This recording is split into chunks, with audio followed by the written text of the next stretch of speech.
and welcome to Bespoke Architects Daily Pinup. I'm Nicole Walters, Director of Bespoke Architects, and I'm about to show you what inspiring architectural images have made our Pinterest boards today. It was a really interesting day, a lot of local projects, some really beautiful materials out there that I was loving. So let's get stuck right into it. This particular project, this house, was incredible. I'm just trying to see, I didn't grab one from the outside of it, no. But the use of the concrete, like that's incredible. That round skylight's lovely. The windows on the angle are just stunning. That's why this one is pinned. They're like giant sliding windows. We can see they've been treated as a balcony. We can see the balustrade here, solid balustrade, and then the opening. So it's really creating that indoor-outdoor living space to sort of the extreme level, I guess. So I really liked that. That's why it is on the board. I also pinned this external staircase from that project with the mesh. I just really liked the way this was integrated into the landscape with the use of materials and form. Also from that project, the kitchen. The kitchen is really lovely.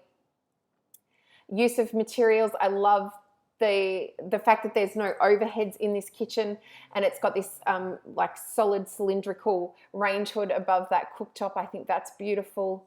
The triangle in the shower, the Teledeck finish or the concrete finish, I'm going to guess Teledeck, and just the way that that's sort of, and even the towel rail, the way that works, and we can see that there's a small door to the outside at the end of that, so I really liked that. And then, of course, the bath itself being out, well, in a more external position. I shouldn't say completely outside, as we can see that there's a roof over it and walls around it. So I really liked that whole project. And this is the last image from that project. And just the way the timber sliding doors are fully opening, then they recess back across the brickwork as opposed to over top of a fixed glass pane. So we're getting that really large opening, and we can see the channel in the concrete ceiling and in the floor for that to run through. So it really is, in the true sense of the word, a full height sliding glass door. So I loved that. This little house, or I shouldn't say little, it's quite large, the cantilevering, and again, it's got that sort of earthy material palette as did the first property. The way these forms cantilever, the really boxy shapes, and we can see the one here in the distance sort of cantilevers out over the escarpment. And then we have one here cantilevering out over this man-made stone wall. And then the corner window butt jointed, which is always a favorite of mine, cantilevering out again. So it's just got all this depth to it, and I love the textures and materials. This is an entry to it at some point, and we can see just even the way they've done these like lily pad kind of steps down through that landscaping is beautiful, and the way they've cantilevered out the canopy over that entry door in itself is lovely, or the alfresco I should say beyond that, and we can see the doors there. And here is another image, possibly the first image that I saw of it today. And just, again, it was that combination of materials that really caught my eye. The internal staircase, I mean, we're seeing a lot of concrete in this build, so it's lovely to see the timber staircase in this instance, you know, adding a bit of warmth into the material palette, particularly with that LED strip lighting underneath that handrail on that far wall, as well as these wall lights. But it just sort of softens that interior because just concrete and glass can be quite hard interior. So it's nice to see the introduction of some wood. And then even the courtyard was just, you know, really well executed, really well thought out design. We've got that cantilevering form. So the courtyard is behind this wall in that image there. And then the choice of tree, the low level sort of arid landscaping, and then we see this strong element and to a water feature, the strong horizontal element like a seat to the water feature. So I really liked that. Another project that did a really interesting water feature was this house here. Again, it's concretes again, but we can see the introduction of timber in that door. I love the way that it sort of cantilevers out, and it's using a lot of steel as well in its exterior, but then the way that they've wrapped that concrete roof and wall all the way down, sort of creating that grand double height entry space that is protected from the weather. And so it doesn't feel like huge monolithic structure in the landscape. It's actually been broken up really nicely through the use of materials in the introduction of these verticals in both the fencing and the screening to the windows. But again, like I was saying, it has some really beautiful water features in its courtyard. This is one here. So unlike this one, which is concrete with pebbles on the bottom, this one's actually tiled like a pool with pebbles on the bottom, and we can see some water plants and some goldfish, which are lovely. But that's integrated in with their above ground pool that we can see in this image over here. So where my cursor is there, to the left of that image is where that little water feature is, and to the right of that is the pool itself, and we got some stairs leading down into a grassed area. It's obviously in Australia, there is a pool fence around that pool. And the way the infinity edge and that blue tile, it's just, I really liked it. The other thing I really liked from that project was the island bench. I just thought, just the detailing in that, where we've got the island bench material itself cantilevers out, there's a recess, and then the joinery beneath it comes back out again. So it adds a real element of interest. It's not that sort of monolithic sort of island bench that is very, very common that we see a lot of. And again, it's got great task lighting. So it's a really lovely project. Another one that caught my eye was just this window detailing on this project here. We've sort of got that window shroud all the way around. We've got 3/4 of that is glass, and then the last quarter is solid black, which I really liked as well. I just like that, the way that that forms an overall shape, but it's not all glass. What else have we got here? So many exciting things. The melon house caught my eye for these tiny little panes of glass in an overall big window, and then we can see the operable part here up the top.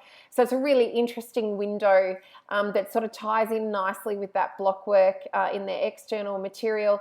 We can see that they carry that glasswork through to these internal courtyards, which are lovely and well planted.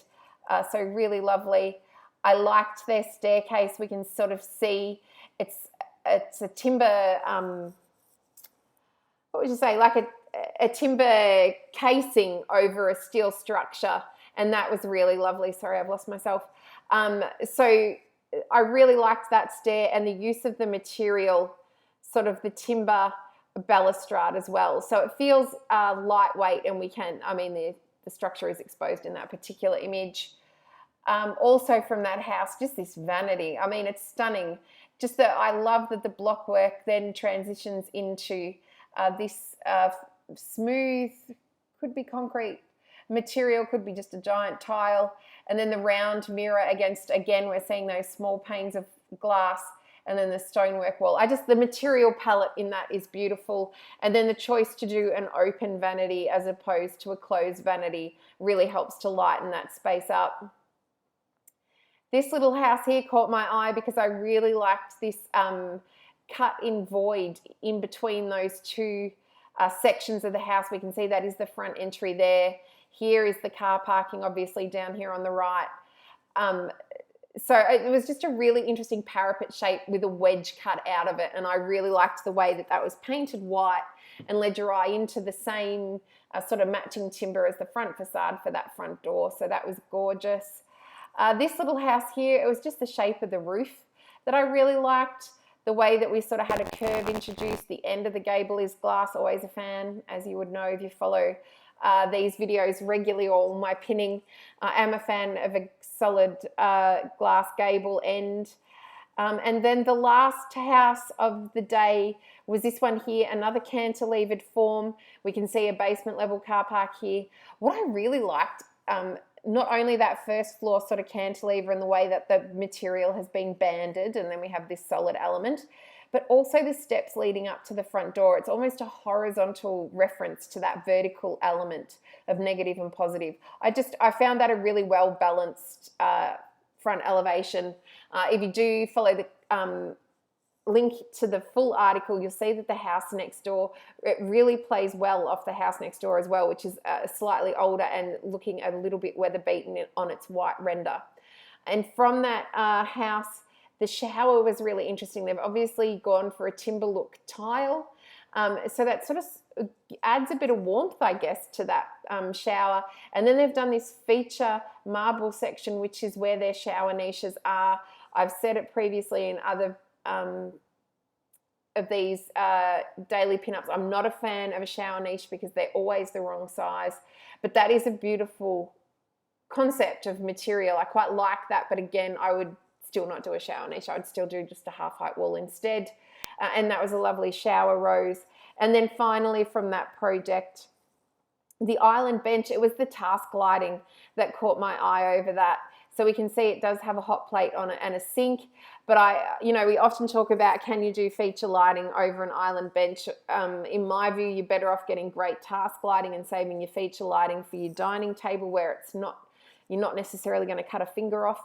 But I wonder if this is enough of a task lighting. There's a lot of light globes on that rod, and provided those opaque light covers aren't too dense, I think that might actually be a really interesting solution as opposed to just, the LED strip that I'm such a fan of. So I did like that, and that's why I have pinned it. And today we end with another image of Bespoke House for the golf course house, and this is the long view down our kitchen.